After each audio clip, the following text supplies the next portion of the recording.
వేపాకులతో దోమల నివారణ దీపం చేద్దామా మరి?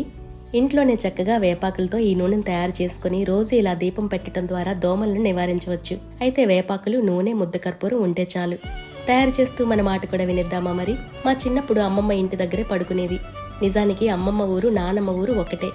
అమ్మమ్మ ఒక్కరే ఇంట్లో ఉండేవారు. అందుకని సాయంత్రం రోజు అమ్మమ్మ ఇంటికి పడుకునేందుకు వెళ్లేవాళ్ళం. అప్పట్లో అమ్మమ్మ వేపాకులు నూరి ముద్దను నూనెలో సగం వేయించి వడపోసుకుని ఉంచుకునేవారు. ఆ తర్వాత రాత్రి దీపం ఈ నూనెతోనే వెలిగించి కొద్దిగా ముద్ద కర్పూరం కూడా వేసి గూట్లో పెట్టేవారు. రాత్రంతా అలా వెలుగుతూనే ఉండేది. ఈ ప్రమిది కూడా అమ్మమ్మదే మరి. అలా ఎందుకు చేస్తున్నారమ్మమ్మ అని అడిగితే ఇంట్లో దోమలు, ఈగలు రాకుండా అనేవారు. పైగా ఆ మట్టి ఇంట్లో ఈ సువాసన భలే గమ్మత్తుగా ఉండేది. నేను కూడా అలానే చేస్తున్నాను. అయితే మీరు కూడా చేసి చూడండి. చిన్న మాట, దోమలకు మార్కెట్ ప్రొడక్ట్స్ ఎంతవరకు సేఫో తెలియదు, కానీ ఇలా దీపం వెలిగించడం ద్వారా సేఫ్తో పాటు ఇంట్లో పాజిటివ్ ఎనర్జీని కూడా ఇస్తుందంటాను నేను. ఏమంటారు మరి?